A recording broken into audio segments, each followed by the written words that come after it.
మీరు బాగా గమనించండి. అందుకే నేను మీతో ఒకటికి 10 మార్లు అన్నది. భారతం వినడం అంటే కేవలం భారతం కథ వింటున్నామని మీరు వినవద్దు. ఇది చాలా పెద్ద ప్రశ్న వేస్తున్నాడు ధర్మరాజు. ధర్మరాజు మాట్లాడడం, ధర్మరాజు ప్రశ్న వేయడం అంటే అంత తేలికగా తీసుకుని మాట్లాడడానికి ఏముండదు. ఇప్పుడు ధర్మరాజు నైరాశ్యమునకు గురయ్యాడు. ఆయనలో నిస్పృహ వచ్చింది, ఖచ్చితంగా వచ్చింది. బాధ కలిగింది, నిరాశ వచ్చింది. మేము చాలా కష్టపడుతున్నామని చెప్పి ఆయన దుఃఖమునకు లోనయ్యాడు. ధర్మరాజంతటి వాడు దుఃఖమునకు లోనైపోయాడు అనుకోండి, ఇక పాండవులకు రక్షణ లేదు. ఇప్పుడు ఆయనని సహజ స్థితిలోకి తీసుకురావాలి.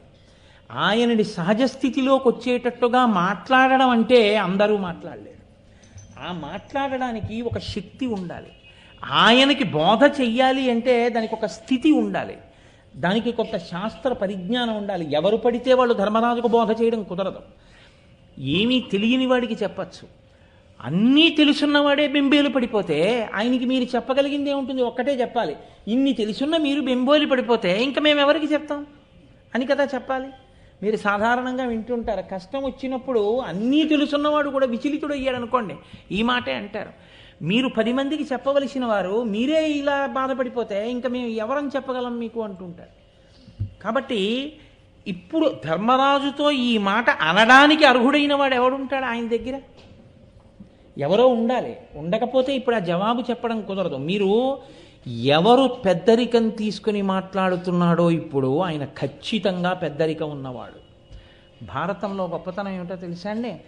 ఇటువంటి సందర్భాన్ని బట్టి ఆ సందర్భంలో మాట్లాడే మాటలు అంటే మీరు ఎర్రసిరాతో దాన్ని జాగ్రత్తగా రాసుకుని మనఫలకం మీద రాసుకుని జ్ఞాపకం పెట్టుకోవాలి. ఎందుకంటే ఈ మాటలు మిమ్మల్ని దిద్దుతాయి, మీ జీవితాన్ని దిద్దుతాయి, మిమ్మల్ని ధర్మపథంలో నడిపిస్తాయి. ప్రతి చిన్న విషయానికి మీరు విచలితులైపోకుండా, కదిలిపోకుండా మిమ్మల్ని పట్టి కాపాడతాయి. ఎవరు మాట్లాడుతున్నాడు ఇప్పుడు? ధౌమ్యుడు మాట్లాడుతున్నాడు. ధౌమ్యుడు పురోహితుడు పాండవులకు. పాండవులకు పురోహితుడు ధౌమ్యుడు అని చెప్పడం చాలా తేలిక. కానీ ఎక్కడి వాడు ధౌమ్యుడు? ఎలా వచ్చాడు అసలు? పాండవ పౌరోహిత్యానికి ధౌమ్యుడు ఏ కాలంలో ప్రవేశించాడు వాళ్ళ దగ్గర? పౌరోహిత్యం అంటే కౌరవుల వైపు నుంచి వచ్చినవాడా? ఏ భీష్ముడో ద్రోణుడో పంపాడా ధౌమ్యుణ్ణి? వీళ్ళు కష్టాలు పడుతున్నారయా, వీళ్ళతో పాటు నువ్వు కూడా వెళ్ళు, ఏమైనా వీళ్ళకి మంచి మంచి పనులు చెయ్యవలసి ఉంటే నువ్వు వెనక చేయిస్తూ ఉండు అని పంపినవాడా? లేకపోతే ఈ పురోహితుణ్ణి ధర్మరాజు గారు ఎన్నుకున్నారా?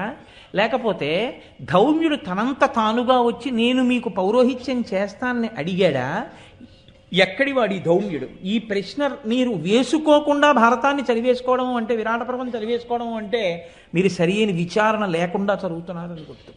నేను మీకు అందుకే సందర్భాన్ని చెప్పాను.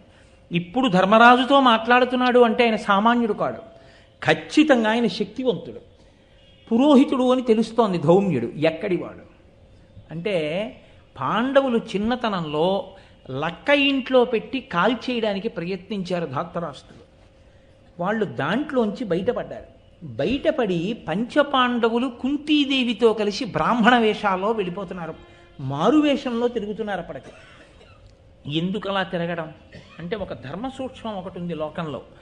యజ్ఞోపవీతం ఉన్నవాడే ఆత్మహత్య చేసుకు చచ్చిపోతే లోకాన్ని నడిపించగలిగినటువంటి నాయకుడు ఉండడు. కష్టాలు వస్తే ఓర్చుకోవలసిన మొదటి లక్షణం ఎవరికి ఉండాలంటే, ఎవడు వేదాన్ని నమ్మాడని గుర్తో అలా యజ్ఞోపవీతం వేసుకున్న వాళ్ళు కష్టాలకి కదిలిపోకుండా తట్టుకు నిలబడి తమ అనుభవంతో వెనక వాళ్ళని నడిపించగలగాలి. అందుకే అసలు బహుశా అందుకేనేమో ఉపనయనం చేసినప్పుడు ముందు భిక్ష అడగండి అంటారు. అంతటి పరిస్థితి వస్తే భిక్షాటన చేసైనా బతకాలి తప్ప తాను చావడానికి మాత్రం వీల్లేదు. అందుకని భిక్షాటన చేసి బతికారండి పాండవులు. భారతం వింటే మనకి ఏదో మిడిల్ బెర్త్ దొరకకుండా విండో సైడ్ మిడిల్ బెర్త్ దొరికినంత మాత్రాన పెద్ద కంగారు పడిపోయి దానికి జీవితమే పోయినట్టు ఏమైపోదు. ఏ పాటి కష్టం ఇది అని మీరు వెంటనే ఓ ప్రశ్న వేసుకుని మీరు చాలా హాయిగా గడిపేసి వెళ్ళిపోగలరు. అది చాలదా మీరు ఆరోగ్యంగా ఉండడానికి, మీ చుట్టూ ఉన్న ఆరోగ్యంగా ఉండడానికి? అది లేదనుకోండి, ప్రతి చిన్న విషయానికి తాను కదిలిపోవడం, తాను ఊగిపోవడం, కష్టాలన్నీ తనకే ఉన్నాయన్నట్టుగా బాధపడిపోవడం, ఇతరుల్ని బాధ పెట్టేయడం. జరిగినంతకాలం నా అంతవాడు లేడు, నా వల్ల ఇవన్నీ జరిగాయి అనడం. ఈ వెర్రి పోవాలంటే భారతం చదువుకోవాలి, రామాయణం చదువుకోవాలి. అప్పుడు పాండవులు బ్రాహ్మణ వేషంలో తిరుగుతున్నారు లోకంలో. ఒకనాటి రాత్రి గంగానది ఒడ్డుకి కుంతీదేవితో కలిసి పాండవులు 5గురు అర్ధరాత్రి వేళ నడిచి వెడుతున్నారు. ఆ అర్ధరాత్రి సమయంలో అంగారపర్ణుడు అని, ఇది విరాట పర్వంలోని కాదు, నేను మీకు ఈ ధౌమ్యుని వృత్తాంతాన్ని ఆది పర్వంలోంచి తీసుకొచ్చి చెప్తున్నాను.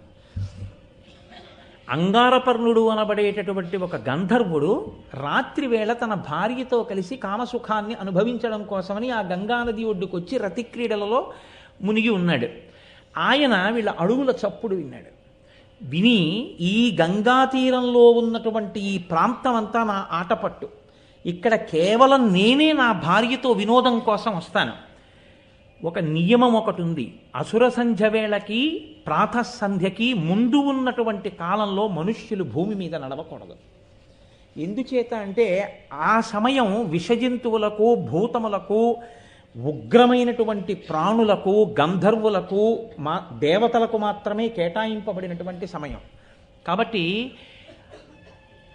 ఆ సాయంకాలం ఎప్పుడైతే సంధ్యావందనం చేసుకునే సమయం దాటిందో ఇంకా ఉగ్రమైన భూతములన్నీ కూడా పైకొస్తాయి. అందుకే కదండి నేను ఓ డాక్టర్ గారు నాతో అంటే, నేను ఏదో పాము కరిచినటువంటి సందర్భం గురించి ఎప్పుడో సందర్భం వస్తే నాతో డాక్టర్ గారు అన్నారు, తెల్లవారుజామున పాము కరిస్తే బతుకుతారు కోటేశ్వరారు, చీకటి పడుతుండగా పాము కరిస్తే బతకడం కష్టం అండి అన్నారు ఆయన. అంటే ఏమండి అలా ఎందుకు తేడా అని అడిగాను నేను. అడిగితే అది పగలంతా ఆకలితో ఉండి చీకటి పడే వేళటికే పైకి వస్తుంది ఆహారం తినడానికి, పగలు ఎలకలు తిరుగుతున్నది రాదండి, చీకటి పడ్డాకే వస్తుంది, అసుర సంధ్య వేళ దాటుతుండగా వస్తుంది. తన ఆహారం పట్టుకోవడం కోసమని తిత్తుల నిండా విషం పెట్టుకొని వస్తుంది, ఆకలితో ఉంటుంది, తను తిరగవలసిన సమయం. అప్పుడు మనం వెడితే అది కరిస్తే విషపు తిత్తులలో ఉన్న విషం అంతా మనకెక్కుతుంది. కాబట్టి అసుర సంధ్య వేళలో బయటికి వెళ్ళకండి అని పురుగు పుట్ట తిరిగే వేళ బయటికి వెళ్ళకండి అనేవారు చిన్నతనంలో. కారణం ఏమిటంటే అక్కడ చెప్తాడు మహానుభావుడు, ఆదిపర్వంలో చెప్పాడు గంధర్వుడు. అంగారపర్ణుడు అంటాడు, ఇది కేవలము అర్ధరాత్రి సమయం, ఈ సమయంలో మనుష్యులు తిరగకూడదు, కాబట్టి మీరు అలివి మీరి వచ్చారు, మీరు రాకూడని సమయంలో వచ్చారు, ఇప్పుడు నేను నా భార్యతో ఇక్కడ వినోదం అనుభవిస్తున్నాను, మీరు ఎందుకు వచ్చారు, కాబట్టి మిమ్మల్ని నేను నిగ్రహిస్తున్నాను, మీకు ఈ పాటి తెలియదా, ఎంత ధైర్యం చేసి వచ్చారు, కాబట్టి ఇక మిమ్మల్ని నేను నడవడానికి అవకాశం ఇవ్వను అని బాణములు తీసుకుని ప్రయోగించాడు. ప్రయోగిస్తే అర్జునుడు చూసి అన్నాడు, ఈ పాటి బాణములకు బెదిరిపోయే వాళ్ళమని అనుకోకు, ఉత్తర క్షణంలో నీ బాణములనన్నింటినీ నిగ్రహించి నిన్ను చాప చుట్టి పడగొట్టినట్టు పడగొడతానేమనుకున్నావో అని కురివితో, చేతితో పట్టుకున్నటువంటి కురివితో అంగారపర్ణుడు వేసిన బాణాలన్నింటినీ కూడా చిందరవందర చేసి తన ధనస్సులో బాణములను సంధించి విడిచిపెట్టి అంగారపర్ణుడిని కొట్టాడు. కొడితే ఆ అంగారపర్ణుడి కింద పడిపోయాడు. పడిపోతే ఆయన్ని తీసుకొచ్చారు ఈడ్చి. ధర్మరాజు గారు కూర్చుని ఉన్నారు. పాండవులది మీరు భారతం కొంచెం జాగ్రత్తగా చదివితే అదో గమ్మత్తు. వాళ్ళు ధర్మరాజుతో విభేదించరు అని మీరు అనుకుంటే తప్పు.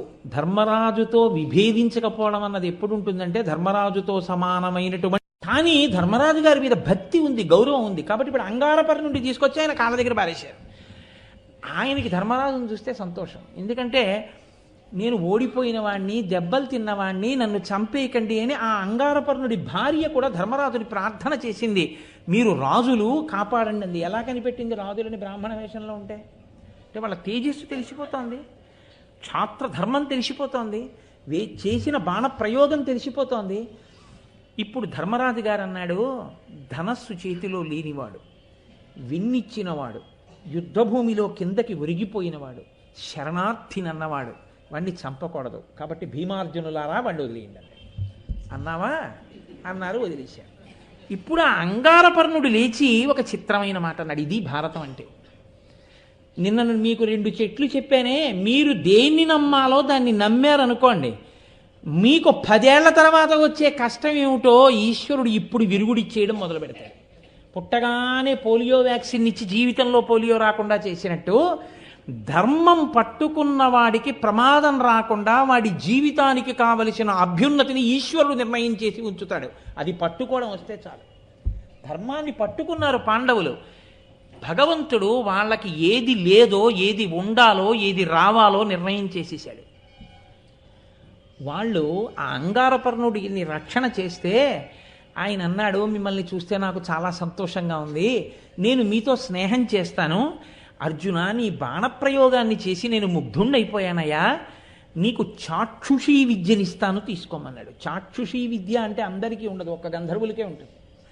ఆయన ఆ విద్య తెలుసున్నవాడు ఇక్కడ కూర్చుని కళ్ళు మూసుకుంటే 3 లోకాల్లో ఎక్కడేమవుతోందో తెలుసుకుంటాడు. అటువంటి విద్య నీకు ఇస్తాను, స్వీకరించమన్నాడు. గంధర్వజాతి గుర్రాలని ఉంటాయి ప్రత్యేకం. ఆ గుర్రాలు రావడం కూడా చాలా చిత్రమైన స్థితిలో వచ్చాయి. వృత్రాసురుడు అనేటటువంటి ఆయన్ని ఇంద్రుడు చంపాడు. చంపినప్పుడు వజ్రాయుధపు ముక్కలు పడ్డాయి. అందులో ఒక ముక్క ఈ గంధర్వజాతి గుర్రాల్లోకి ప్రవేశించింది. అందుకని వాటి దౌడు వేరు, వాటి పరుగు వేరుగా ఉంటుంది, వాటి ఆ లంఘనం వేరుగా ఉంటుంది, వాటి లాఘవం వేరుగా ఉంటుంది. కాబట్టి అటువంటి గుర్రాలు కొన్ని 100 మీకు బహూకరిస్తానన్నాడు. ఇక్కడే మీరు గమనించాలి, పాండవులకు ఎప్పుడు ధర్మం కావాలి. అర్జునుడు అన్నాడు, ఇలాంటప్పుడు మనం ఇవన్నీ పుచ్చేసుకుంటే దుర్యోధనుడు ఏం చేస్తున్నాడో అసలు ఇక్కడి నుంచే చూస్తే ఇక మళ్ళీ మన లక్కింట్లో పెట్టలేడు అనుకోవాలి కదండి. ఇప్పుడు ఏ కష్టం పడ్డాడో మనిషి, అలాంటి కష్టం రాకుండా ఉండే అవకాశం ఎవడైనా పట్టుకొచ్చి ఇచ్చాడు అనుకోండి, వెంటనే ఒప్పుకుంటాడు కదా. అది లక్క ఇల్లని తెలియక కదా వాళ్ళు అందులోకి వెళ్ళారు. కాబట్టి కదా సొరంగ మార్గంలోంచి బయటకు వచ్చి బ్రాహ్మణ వేషంలో తిరుగుతున్నారు. ఇలా కూర్చుని ఇలా అనేటప్పటికీ ఎవడేం చేస్తున్నాడో తెలిసిపోతుంది అనుకోండి, ఇంకెంత హాయ్, గొడవలేదు ఇహ. కాబట్టి ఇచ్చేయమనాలి. ఇది ఎలా ఉంటుందంటే, ఈ ధర్మం అన్నది ఎప్పుడు చెప్పినా అలాగే ఉంటుంది. అందుకే వేదాన్ని ఆధారం చేసుకుని మాట్లాడతాయి మన పురాణాలన్నీ, మన ఇతిహాసాలన్నీ. రామాయణంలో సీతమ్మని హనుమ నేను నిన్ను తీసుకెడతానంటే రాముడు వచ్చి తీసుకెళ్ళాలి తప్ప నేను నీతో రానంది. ధర్మం ఎప్పుడు ధర్మమే. అర్జునుడు అన్నాడు, నేను ఒక్క నా గురువుల దగ్గర బ్రాహ్మణుల దగ్గర విద్య నేర్చుకుంటాను తప్ప ఇలా అందరి దగ్గర నేను విద్య పుచ్చుకోను. అలా విద్య పుచ్చుకోవడం, ధనం పుచ్చుకోవడం, అటువంటి పనులు నేను చెయ్యను. మిత్రమా, గుర్రాలు ఇస్తానన్నావు, గుర్రాలు నీకు నాకు స్నేహం అన్నావు, బాగుంది. నీవు ఇచ్చినా నాకు ఆ చాక్షుషీ విద్య అక్కర్లేదన్నాడు. ఇది అర్జునుడంటే. పాండవుల యొక్క ధర్మ నిరతి అంటే అటువంటి అని ఒక మాట అన్నాడు. నీవు నన్ను చూసి ఇప్పుడు ఇంత పొగుడుతున్నావే, ఇందాక మేము 5గురం నడిచి వస్తున్నప్పుడు చాక్షుషీ విద్య నీకే ఉన్నప్పుడు మేమెవరమో నీకు తెలీదా? తెలుసున్నవాడవైతే అంత అధిక్షేపించి మాతో మాట్లాడవచ్చా? మా అన్నగారు ఉన్నాడుగా ధర్మరాజు, మీరెవరు? సామాన్య మానవులు, అర్ధరాత్రి వేళ నడుస్తారేమిటి అన్నావే. అప్పుడు నేనేమన్నాను? అవి సామాన్య మానవులకు వర్తిస్తాయి, మాలాంటి వీరాధి వీరులకు కాదు. మేము అర్ధరాత్రైనా తిరగగలం, ఎందుకంటే సర్వభూతములను నిగ్రహించగలిగిన వాళ్ళం మేమన్నాను. మరి నువ్వెందుకన్నావు ఆ మాట మమ్మల్ని అన్నాడు. అంటే ఆయన అన్నాడు, నాకు తెలిసే నేను ఆ మాట అన్నాను, మీకు ఉండవలసింది మీ దగ్గర ఒకటి లేదన్నాడు. వాళ్ళు ఆశ్చర్యపోయారు, ఏది లేదని అడిగారు. మీకు పురోహితుడు లేడు అన్నాడు.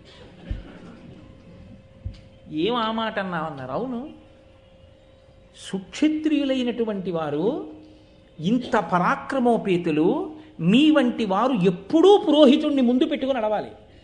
ఆయన ఎప్పుడూ శుభాశుభములను నిర్ణయించి చెప్తూ ఉండాలి. మీకే ఒక పురోహితుడు ఉండి ఉంటే ఆయన నా మాయలకు ప్రతిచర్య చేసి ఉండేవాడు, మిమ్మల్ని రక్షించి ఉండేవాడు. మీ గురించి మీరు చెప్పుకొని మిమ్మల్ని మీరు రక్షించుకోక్కర్లేదు, మీకు ఎప్పుడూ మంచి మాటలు చెప్తూ ఉండేవాడు. మీరు ఒక పురోహితుడిని ఉంచుకోకపోవడం మీ తప్పు. ఇప్పటికైనా మించిపోయింది లేదు. మీరు ఒక పురోహితుడిని వరించి మీ ముందు నడపడం, ఆ పురోహితుడి వెనక మీరు నడవడం, ప్రతిరోజు ఆయనకి నమస్కారం చేయడం మీరు నేర్చుకోండి అన్నాడు. ఆ తర్వాత చాలా సంభాషణ నడిచింది ఆదిపర్వంలో. నడిచిన తర్వాత అడిగారు పాండవులు, మాకు ఎవరు పురోహితుడుగా ఉంటే బాగుంటుందో నువ్వు మాకు సలహా చెప్పు అన్నారు. అందుకు తీసుకొచ్చారండి అంగారపర్ణోపాఖ్యానం. భగవంతుడు అందుకు కూర్చాడు. అప్పుడు ఆయన అన్నాడు, నువ్వు వేసిన ఆగ్నేయాస్త్రానికి నా రథం కాలిపోయింది, కానీ నేను పరమేశ్వర భృత్యుడైనటువంటి కుబేరుడికి చెలికాన్ని, అందుకే ఇప్పుడు మళ్ళీ నాకు వజ్రములు పొదిగినటువంటి చిత్ర విచిత్రమైన రథం వచ్చింది. ఓడిపోయిన నాకు ఆ పేరు ఎందుకు, అంగారపర్ణుడు అన్న పేరు నేను వదిలేస్తున్నాను, నీ చేతిలో ఓడిపోయాను కాబట్టి. చిత్రమైన రథం ఎక్కుతున్నాను కాబట్టి నన్ను చిత్రరథుడు అంటారు ఇంకన్నాడు. ఆయన చిత్రమైన వ్యక్తి నిజంగా అసలు అని ఎవరిని వాళ్ళు పురోహితుడిగా వరించవలసి ఉంటుందో చెప్పాడు. మీరు ఉత్కోచం అనేటటువంటి పర్వతం ఉంది, ఈ గంగానదిని దాటి ఆవలి ఒడ్డుకు వెళ్ళండి. అక్కడ ఒక మహానుభావుడు ఉన్నాడు, వేదాంగములు చదువుకున్నాడు, నిత్యతృప్తి కలిగిన వాడు, సమస్త భూతములను శాసించగలిగినటువంటి వాడు, వెలుగుతున్నటువంటి అగ్నిశిఖలా ఉంటాడు, అంతటి అనుష్ఠాన తత్పరత కలిగినటువంటి వాడు. ఎంత తెలుసుకున్నాడో అంత అనుష్ఠిస్తాడు. ఆ మహానుభావుణ్ణి మీకు పురోహితుడుగా ఉండమని వరించండి, ఆయన దేవల మహర్షి యొక్క సోదరుడు అన్నాడు. దేవల మహర్షి అంటే మీకు జ్ఞాపకం వచ్చి ఉండే ఉంటుంది. ఎక్కడివాడు దేవల మహర్షి? గజేంద్రమోక్ష సన్నివేశంలో గంధర్వుడు హూహూ అనేటటువంటి ఆయన స్నానం చేస్తూ తన ప్రియురాళ్లతో కలిసి స్నానం చేస్తున్నప్పుడు దేవల మహర్షి వచ్చి అక్కడ స్నానం చేస్తుంటే ఇంత బక్కగా ఉన్నాడు, ఈయన స్నానం చేస్తున్నాడని అడుగు నుంచి ఈత కొడుతూ వెళ్ళి దేవల మహర్షి యొక్క కాళ్ళు పట్టుకుని లాగేస్తే నీటిలో కింద పడిపోయారు మహర్షి. నీటి అడుగు నుంచి వచ్చి కాలు పట్టుకోవడం సంతోషంగా ఉంది కాబట్టి మొసలిగా జన్మించు, నీ కండకావరం తీరుతుందని శపించి గజేంద్రమోక్షణ వృత్తాంతానికి కారకుడైన ఋషి ఎవరో ఆ దేవల మహర్షి యొక్క తమ్ముడు ఈ మహానుభావుడైనటువంటి ధౌమ్యుడు. కాబట్టి మీరు వెళ్ళి ఆయన్ని వరించండి అన్నారు. అంటే ఇప్పుడు పాండవులు గంగ ఆవలి ఒడ్డుకి వెళ్ళి ధౌమ్యుణ్ణి పురోహితుడిగా వరించారు. ధౌమ్యుడు కూడా అంగీకరించాడు. మీతో నేను అన్నమాట అదే, మీకే ఏమీ లేదయా, మీరే అన్నీ వదిలేసి మీ పేర్లు రూపాలు కూడా తెలియకుండా బ్రాహ్మణ వేషాల్లో తిరుగుతున్నారు, మీకు మళ్ళీ నేను పౌరోహిత్యమా? మీరు బాగున్నప్పుడు చెప్పండి వస్తాను, ఏమైనా సంభావన ఇద్దరుగానే అనలేదు. ఇవాళ బ్రాహ్మణ్యం అంటే ఎలా తయారైందంటే, శంకరాచార్యులు వారి జయంతి అవుతోందిరా అంటే శంకరాచార్యులు వారి పల్లకీ ముందు వేదం చదువుకుని నడిచే వాళ్ళు 10 మంది కనపట్టలేదు. ఏ మహానుభావుడు వేదాన్ని నిలబెట్టాడో ఆయన పల్లకీ ముందు తనంత తానుగా చదువుతూ రావడానికి 10 మంది వేదం చదువుకున్న వాళ్ళు ముందొచ్చి పల్లకీ ముందు నడవట్ల. అంత కృతజ్ఞ స్థితిలో ఉంది. నాకేం భయం లేదు, నేను ఎప్పుడు చెప్తుంటాను, ఉన్నది ఉన్నట్టు చెప్పేస్తాను నేను. కానీ ఆ రోజులు అటువంటివి కావు. మీతో నేను చెప్పాను, సంతోషో హి ద్విజన్మనాం. వాళ్ళకి కావలసింది ధర్మం ఎక్కడుందో అక్కడ తాము చదువుకున్న చదువుతో దాన్ని రక్షించడం, వాళ్ళని వృద్ధిలోకి తేవడం. కాబట్టి ధౌమ్యుడు అంగీకరించాడు. నేను మీకు పౌరోహిత్యం చేస్తానన్నాడు. మహానుభావుడు ధౌమ్యుడు పురోహితుడిగా వచ్చిన తరువాత మత్స్యయంత్రాన్ని కొట్టారు. ధర్మరాజుకి ద్రౌపదికి, మిగిలిన పాండవులకి ద్రౌపదికి ధౌమ్యుడే వివాహం చేశాడు.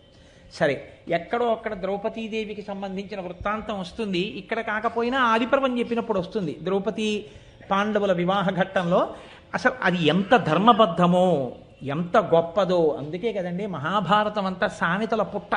ఏమీ లేకపోయినా సామెతలన్నీ భారతంలోంచే పుట్టాయి. అందుకే తెలియనివ్వండి, తెలియకపోయి ఆయనకి ఏమిటంటే ధర్మరాజు అంటారు. ధర్మరాజు అంటే ఎవరికి ఏది అడిగినా ఇస్తాడు, అందరినీ రక్షిస్తాడు, పెద్ద పట్టించుకోడు అనుకోండి. ఆయనకేమిటి ధర్మరాజు అంటే? అమ్మో ఎంత ఉద్రేకం అండి, భీముళ్ళగా అంటారు. ఆయనకి ఏమిటండి సవ్యసాచి, 2 చేతులతోనూ చేసేస్తాడు అంటారు. ఆయన గుర్రాలు తోలడంలో నకులుడండి అంటారు. అదే నలభీమ పాకం అండి అంటారు. ఈడేవాడండి సైంధవుళ్ళు అడ్డుపడ్డాడు అంటారు. వాడేవాడండి బాబు తొడలు విరిగిపోయి దుర్యోధనుడు పడిపోయినట్టు పడిపోయాడు అంటారు. వీడేవాడు ఎప్పుడు ఆడవాళ్ళని పట్టుకుని అలా హింసిస్తూ ఉంటాడు, వీడు దుశ్శాసనుడు చీరల్లాగినట్టు అంటారు. వీడి చూపులు ఏమిటి, కీచకుడి చూపులు అంటారు. మీరు చూడండి, సామెతలు చాలా భారతంలోంచే వచ్చాయి. అంటే ఇప్పటికీ మహాభారతం సజీవంగా అందులో ఉన్న వ్యక్తులు పాత్రలుగా మారి సమాజంలో తిరుగుతున్నాయి. అందుకే అన్నాడు మహానుభావుడు వ్యాసుడు, నేను భారతంలో చెప్పంది సమాజంలో లేదు, సమాజంలో అనుష్ఠించేది భారతంలో లేకుండా లేదు, నీ చెప్పింది కాక ఇంకొకటి లేదు, అన్నీ చెప్పాను భారతంలో అన్నాడు. అన్నీ చెప్పాను భారతంలో అన్నాడు. కాబట్టి అటువంటి ధౌమ్యుడు వివాహం చేశాడు. వివాహం అయిపోయిన తరువాత ఒక పెద్ద క్లిష్ట సమయం ఒకటి వచ్చింది. ఇందాక మీ దగ్గర నేను దాటవేశాను కదా, అరణ్యవాసానికి వెళ్ళినప్పుడు బ్రాహ్మణులందరూ ధర్మరాజు గారితో వచ్చేసారు. వచ్చేస్తే ధర్మరాజు గారు బెంగపెట్టుకున్నాడు. పురోహితుడు అంటే అందుకుంటాడు, కష్టం సుఖం చెప్పుకోవడానికి. ఇప్పుడు వీళ్ళకి అన్నం పెట్టాలి, ఎలా? వంట చేయడానికి ఎవరు? ద్రౌపదీదేవే ఉంది. కాబట్టి ఇప్పుడు ఆయన వెళ్ళి ధౌమ్యుడితో చెప్పాడు, ఎలాగయా వీళ్ళకి అన్నం ఎలా పెట్టాను ఇంతమంది బ్రాహ్మణులకి అంటే. ధౌమ్యుడు వేదవేదాంగములు చదువుకున్నవాడు. తాను నేర్చుకున్న శాస్త్రం మీద, తను చదువుకున్న మంత్రం మీద అంత నమ్మకం ఉండాలి. ఆయన అన్నాడు, ఉత్తరాయణ పుణ్యకాలం అంతా కూడా నీటిని లాగినటువంటి సూర్యభగవానుడు లోకంలో ఉన్న జనులు దాహార్తితో అన్నంతో ఉంటే చూసి బాధపడి దక్షిణాయన పుణ్యకాలంలో వర్షాన్ని వర్షించి తన కిరణములను చంద్రుడి యందు ప్రవేశపెట్టి ఓషధులకు శక్తి కల్పించి అన్నం దొరికేటట్టు చేశాడు భూతములకు. కాబట్టి అన్నం పెట్టేవాడు అంటే ఆదిత్యుడే, భాస్కరుడే. కాబట్టి నీకు సూర్యాష్టోత్తర శతనామ స్తోత్రాన్ని ఉపదేశం చేస్తాను. ఉచ్చారణ దోషం లేకుండా 108 నామములతో సూర్యుణ్ణి స్తోత్రం చేయడం ఉపదేశిస్తాను. నీవు నీటిలో నిలబడి సూర్యభగవానుణ్ణి స్తోత్రం చేయి. ఆయన ఆనందిస్తే నీ వెనక ఎంతమంది వచ్చినా నువ్వు అన్నం పెట్టగలవు. అంతేకాని అలా కాదండి, మనం ఆయన్ని అడుగుదాం, ఆయన పర్వాలేదు ప్రతీ నెల 200 క్వింటాళ్ళు బియ్యం ఇవ్వకపోతారేమిటి, అలా ఏం చెప్పలేదు. ముందు శాస్త్రం మీద నమ్మకం, ఆ తర్వాత భగవంతుడు ఒక రూపంలోనో భగవంతుడి ద్వారానో వస్తుంది. కాబట్టి చూడండి, ఈ మాట విని ధర్మరాజు ఉపదేశం పొంది గంగానది జలాల్లో నిలబడి ప్రతిరోజు ఉపాసన చేశాడు. సూర్యభగవానుడు తృప్తి చెంది ఆయనకి ప్రత్యక్షమయ్యాడు. నీకు ఇదిగో రాగి అక్షయ పాత్ర ఇస్తున్నాను. ఈ అక్షయ పాత్రలో ద్రౌపదీదేవి వంట చేస్తే, భార్య కదండి, ఇంటికి వచ్చినప్పుడు వంట చేసి 10 మందికి పెట్టి భర్త యొక్క గౌరవాన్ని నిలబెట్టవలసింది. అందుకని రాగి పాత్రలో ఆవిడ వంట చేస్తే ఎంతమంది తిన్నా సరిపోతుంది. ఎంతమంది తిన్నా అబ్బా ఏం వంట అనిపిస్తుంది.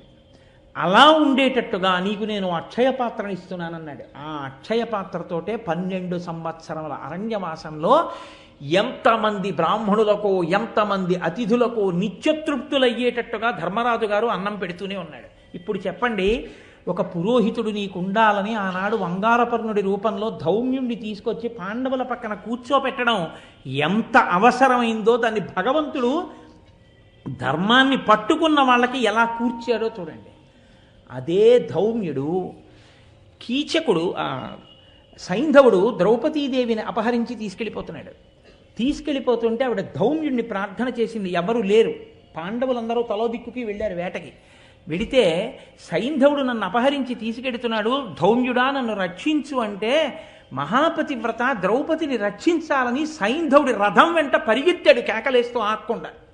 వెనక నుంచి పాండవుల రథం మీద వెళ్ళి ధౌమ్యుడికి నమస్కారం చేసి మాట్లాడారు. అయ్యా, ఇంకా మీరు పరిగెత్తకండి, మీరు మెల్లిగా రండి, మేము వెడుతున్నాం కదా దగ్గరికి, వాడి సంగతి మేము చూస్తామని. ద్రౌపదీదేవి యొక్క సంరక్షణ యందు కూడా అంత గొప్ప పాత్ర పోషించాడు. కిమ్మీరుడు అని ఒక రాక్షసుడు. అదో విచిత్రమైనటువంటి ఘట్టం. అది అరణ్యపర్వం. అరణ్యపర్వంలో పాండవులు అరణ్యవాసంలో నడిచి వెళ్ళిపోతుంటే ఆ బకాసురుడి సోదరుడు కిమ్మీరుడు అడ్డొచ్చాడు. ఆయనది అదొక చిత్రమైనటువంటి మాయ. ఆయన అసలు మనుషులకి కనపడడం, అపారమైనటువంటి స్వరూపం. అటువంటి స్వరూపంతో పాండవులకు అడ్డొచ్చి నిలబడితే అప్పటికి దుశ్శాసురుణ్ణి చంపితే తప్ప నేను జడ వేసుకోనని ప్రతిజ్ఞ చేయడం చేత ద్రౌపదీదేవి కేశపాశం అంతా చెదిరిపోయింది.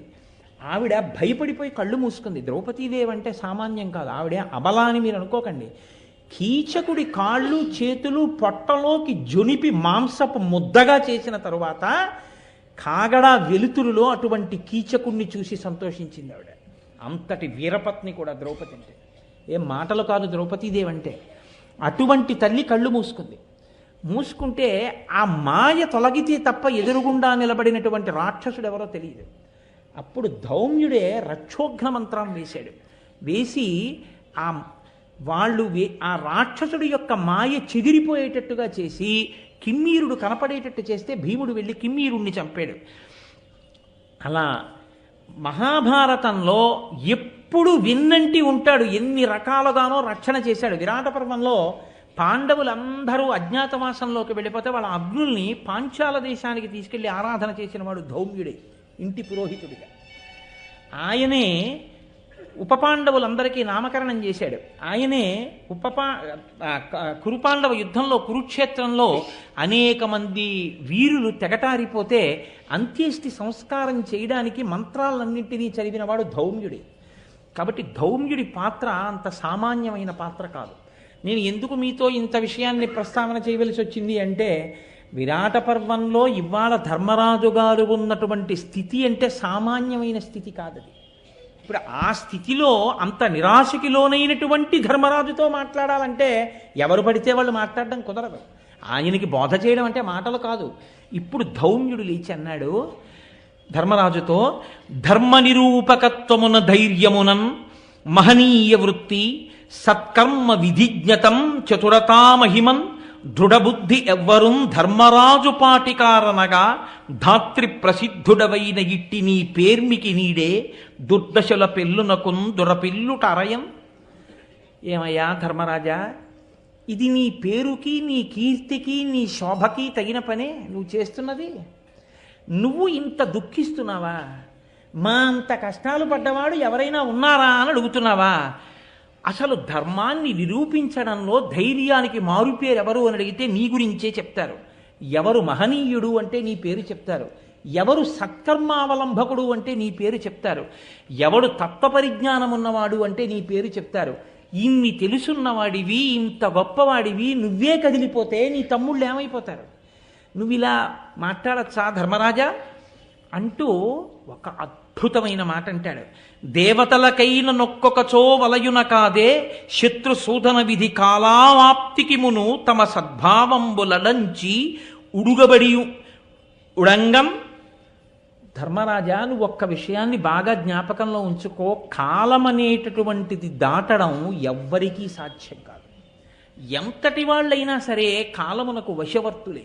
వ్యాసుడు దేవీ భాగవతంలో అంటాడు, కాలోహి బలవాన్ కర్త సతతం సుఖ దుఃఖయో నరాణం పరతంత్రాణం పుణ్య పాపానుయోగత. ఒక్కొక్క కాలమునందు ఒక్కొక్క గడియ మిమ్మల్ని ఒక నిమిషం ఏడిచేట్టు, ఒక రోజు ఏడ్చేట్టు, ఒక నెల ఏడ్చేట్టు, ఒక సంవత్సరం ఏడ్చేట్టు, ఒక్క కాలములో ఒక రోజు ఒక గంటలో ఒక నిమిషంలో జరిగిన సంఘటన జీవిత పర్యంతం ఏడిచేటట్టు చెయ్యగలదు. ఎందుకు చెయ్యగలదో తెలుసా? కాల కలయతామహం. కాలరూపంలోనే పరమేశ్వరుడు లెక్కలు కట్టి పాపపుణ్య విచారణం చేసి నీవు చేసిన పాపానికి నువ్వు ఎంత ఏడవాలో లెక్క కట్టి ఫలితం ఇస్తాడు.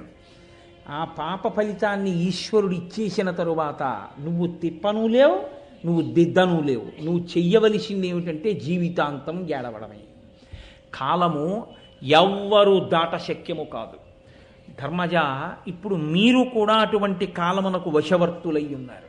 కాబట్టి ఇప్పుడు భగవంతుణ్ణి గట్టిగా పట్టుకోవాలి. కాలము కలిసి వచ్చే వరకు ఓర్పు పట్టవలసి ఉంటుంది తప్ప నీకు తెలియనివా ఇవన్నీ?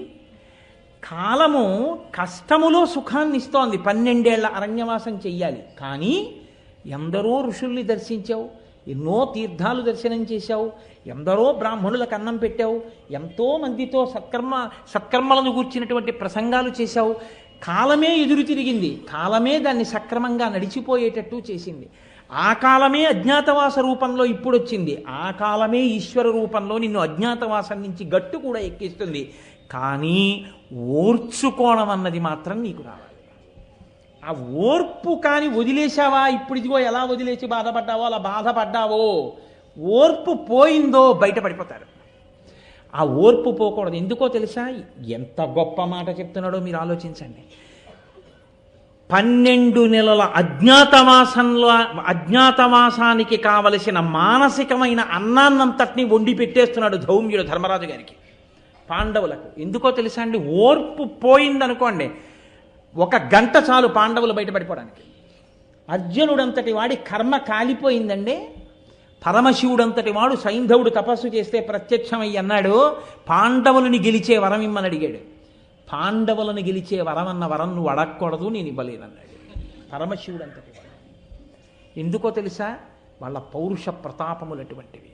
పాండవులలో 4 ఒకెత్తు, అర్జునుడు ఒకెత్తు. అర్జునుడితో యుద్ధం నేనే చేసి గెలవడం కూడా చాలా కష్టంతో సాధ్యం సుమా. గెలవనని అనను, కానీ చాలా కష్టంతో సాధ్యం. కానీ నా అంతటి వాణ్ణి నువ్వు తపస్సు చేస్తే ప్రత్యక్షమై కుదరదని వెళ్ళిపోలేక ఒక్క వరం ఇస్తున్నాను. అర్జునుడు తక్క మిగిలిన 4 పాండవుల్ని ఒక్కరోజు యుద్ధంలో గెలవగలుగుతావు, అదొక్కటే నీకు ఇచ్చేవరం అన్నాడు. కాబట్టి అడ్డుపడ్డాడు కదండి, సైంధవుళ్ళు అడ్డుపడ్డాడంటారు.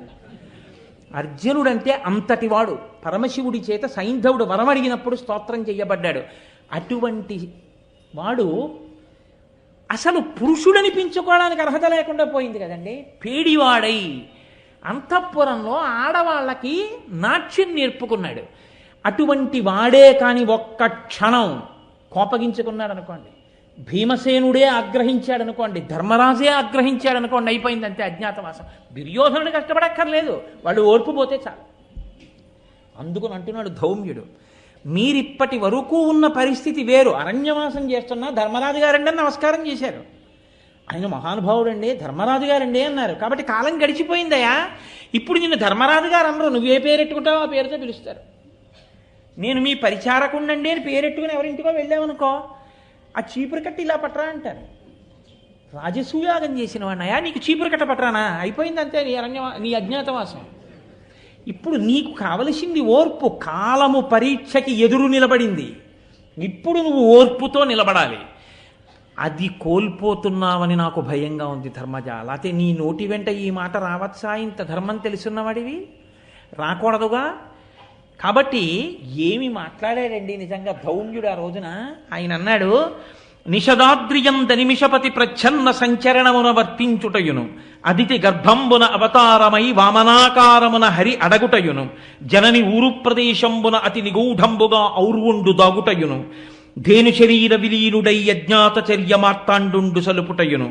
వినమే ఇట్లు పడిన వీరలు పదపడి తమకు అగ్గమైన తరి జయింపరెట్లు ప్రబలరిపుల, నీవును ఆపద కోర్చి భంగపాటు తీర్చుకునుము అన్నాడు. ధౌమ్యుడు తప్ప ఇలా మాట్లాడగలిగిన వాళ్ళు ఎవరుంటారు? అందుకే భారతం భారతమే. ఆయన అన్నాడు, మా అంత కష్టాలు పడ్డవాళ్ళు ఉన్నారా అని కదా అన్నావు.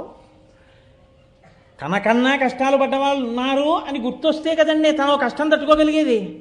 హనుమ సీతమ్మని సుందరకాండలో శిశుపావృక్షం మించి చూసి, మాన్యాగురు వినీతస్య మన్మ లక్ష్మణస్య గురుప్రియ ఇది సీతాపి దుఃఖార్త కాలోహి దురతిక్రమ. ఏ కావ్యం చెప్పనివ్వండి, ఏ పురాణం చెప్పనివ్వండి, అదే చెప్తుందంతే. ఏమి సాక్షాత్ రామచంద్రమూర్తి ఇల్లాలు, లక్ష్మణుని యొక్క అన్నగారి భార్య, గురువుల చేత సంస్కరింపబడిన బుద్ధి కలిగిన తల్లి ఇన్ని కష్టాలు పడుతోంది. చుట్టూ రాక్షస స్త్రీల మధ్యలో తల్లి ఉండిపోయి 10 నెలల నుంచి కట్టిన బట్ట మార్చకుండా ఏడుస్తూ ఉండిపోయిందంటే కాలోహి దురతిక్రమ, కాలాన్ని దాటగలిగిన వాడెవరు అన్నాడు. ఏమి నీకంతకన్నా పెద్ద కష్టం వచ్చిందా వెయిటింగ్ లిస్టులో టికెట్ దొరికితే? ఎందుకంత బాధపడిపోతావు? ఒకసారి జీర్ణం అయితే ప్రతి చిన్న విషయానికి నువ్వేం కదిలిపోవు, సంతోషంతో నిలబడగలుగుతావు విషయానికి. ఆ నిలబడగలిగిన ప్రజ్ఞ ఎక్కడి నుంచి వస్తుంది అంటే రామాయణ భారత భాగవతాలు జీర్ణమైతే వస్తుంది. ఆయన అంటున్నాడు, ఏమన్నావు? మాకన్నా కష్టాలు పడిన వాళ్ళ అని కదా అన్నావు. నిషదాద్రియం దనిమిషపతి ప్రచ్ఛన్న సంచరణమున వర్తించుటయును. స్వర్గలోకానికి అధిపతయ దేవేంద్రుడు. అటువంటి దేవేంద్రుడు ఒకే ఒక్క పొరపాటు చేస్తే కట్టి కుడిపేసింది. ఒక మాట కాదు, ఎన్ని మాటలు కట్టి కుడిపిందో తెలుసా అండి? ఒకే ఒక్కసారి తాను సింహాసనం మీద కూర్చుని ఉన్నాడు, చుట్టూ దేవతలు సేవిస్తున్నారు, బృహస్పతి సభలోకి వస్తున్నారు. ఎంతమంది ఉండనివ్వండి, ఎంత గొప్ప వాళ్ళ మధ్య ఉండనివ్వండి, గురువుగారు వస్తున్నప్పుడు లేచి నిలబడవలసిందే. ఆయన గౌరవం ఆయనది. ఆయనకి నువ్వు గౌరవం ఇవ్వకపోతే ఆయనకి తగ్గిపోయేదేం ఉండదు, కానీ నువ్వు పాడైపోతావు. కాబట్టి ఇప్పుడు బృహస్పతి నడిచి వస్తూ ఉంటే ఇంద్రుడు లేవలేదు. దేవగురువు నన్ను ఆశ్రయించిన వాడు, ఏమిటి నేను లేచేది? కూర్చున్నాడు. ఆయన చిన్న బుచ్చుకుని వెనక్కి వెళ్ళిపోయాడు అంతే. వదరి మాట్లాడకూడదు, నోరుంది కదా అని గురువు గారికి వ్యతిరేకంగా ఏది మాట్లాడేసినా చెల్లిపోతుందనుకుంటే గురువుగారు ఏమనక్కర్లేదు. ఆయన మనసు నిప్పి పెట్టి నీ వంక చూడకుండా నిన్ను వదిలేస్తే చాలు. నువ్వు ఏ తృప్తి ఇవాళ పొంది ఉన్నావో అది నశించిపోతుంది అనతి కాలంలో. కాబట్టి ఏమైంది? వెళ్ళిపోయాడు బృహస్పతి అసంతృప్తితో, బాధపడుతూ వెళ్ళిపోయాడు అంతే. ఉత్తర క్షణం రాక్షసులు రాజ్యాన్ని లాగేశారు. పోయింది రాజ్యం అంతా. పోతే ఏడ్చాడు. వెళ్ళి బ్రహ్మగారి దగ్గర మొరబెట్టుకున్నాడు. గురువుగారు కోపగించి వెళ్ళిపోయారు. ఇప్పుడు గురువుగారి ఇంటి ముందు నిలబడ్డానికి అర్హత లేదు. పెద్ద ప్రమాదం ఎక్కడో తెలుసా అండి?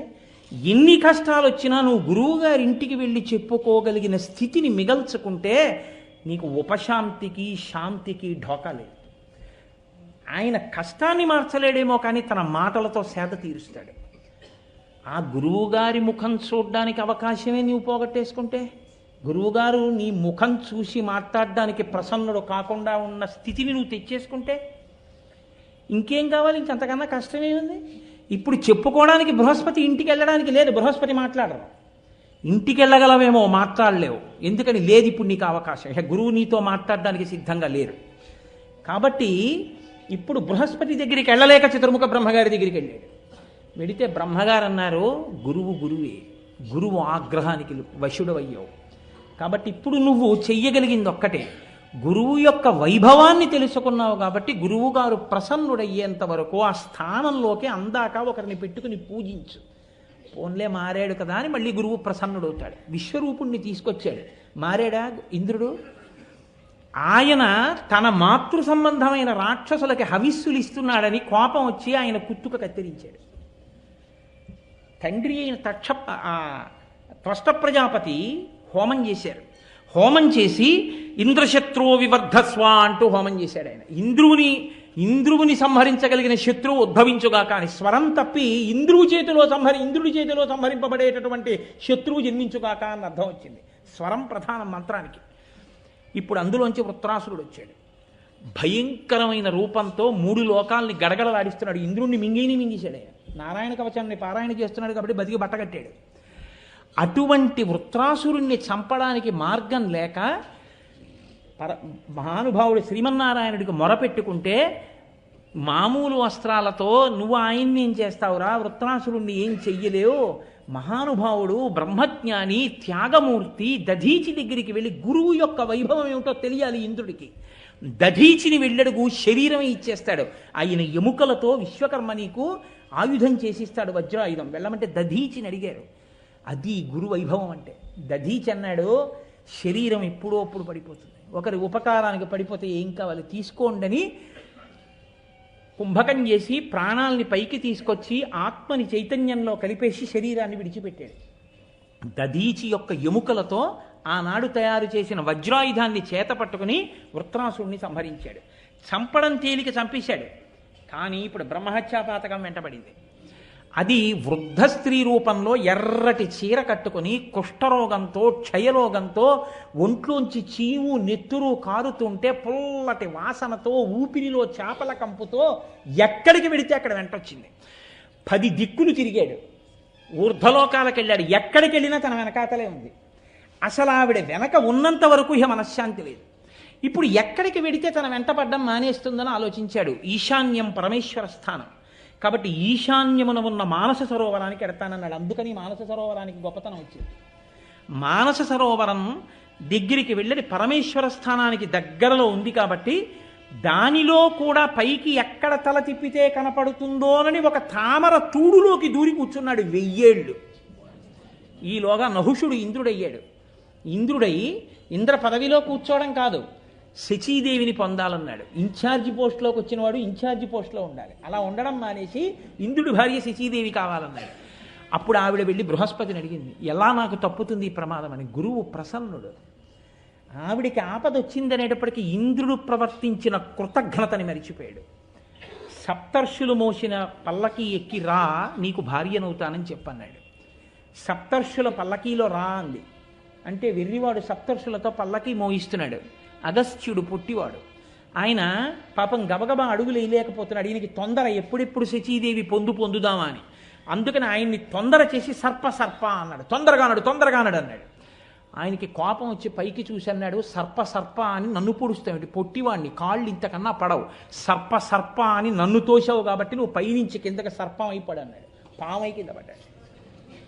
అప్పుడు 1000 సంవత్సరాల తర్వాత యాగం చేసి ఇంద్రుడు తన పాపాన్ని పోగొట్టుకుని పరమేశ్వర స్థానానికి దగ్గరగా 1000 ఏళ్ళు ఉన్నాడు కాబట్టి అప్పుడు పోయింది బ్రహ్మహత్యాపాతకం. అప్పుడు బయటికి వచ్చి మళ్ళీ ఇంద్ర పదవిలో కూర్చున్నాడు. ఏమయ్యా ధర్మరాజా, ఇంతకన్నా పెద్ద కష్టమా నీది అని అడిగాడు. ఇది మాట్లాడడం అంటే, ఇది ధౌమ్యుడు అంటే. ఇప్పుడు ధర్మరాజు గారికి వాళ్ళ కష్టం ముందు నా కష్టం ఏ పాటి, నేనంత కష్టమేం పట్టలేదుగా. ఎంత పెద్ద మాట తీసుకొచ్చి వేసేశాడో చూడండి. మొట్టమొదటి నిషదాద్రియంద నిమిషపతి ప్రచ్ఛన్న సంచరణమున వర్తించుటయును. తన రూపం కూడా కాకుండా ప్రచ్ఛన్నంగా కామరూపంలో వేరొక రూపంలో తిరిగాడయా ఇంద్రుడు. అదితి గర్భంబున అవతారమై వామనాకారమున హరి అడగుటయును. చిత్రం ఏమిటో తెలుసా అండి, పద్యం అంతా గురువైభవం మీద పెడుతోంది. మీరు గమనించండి.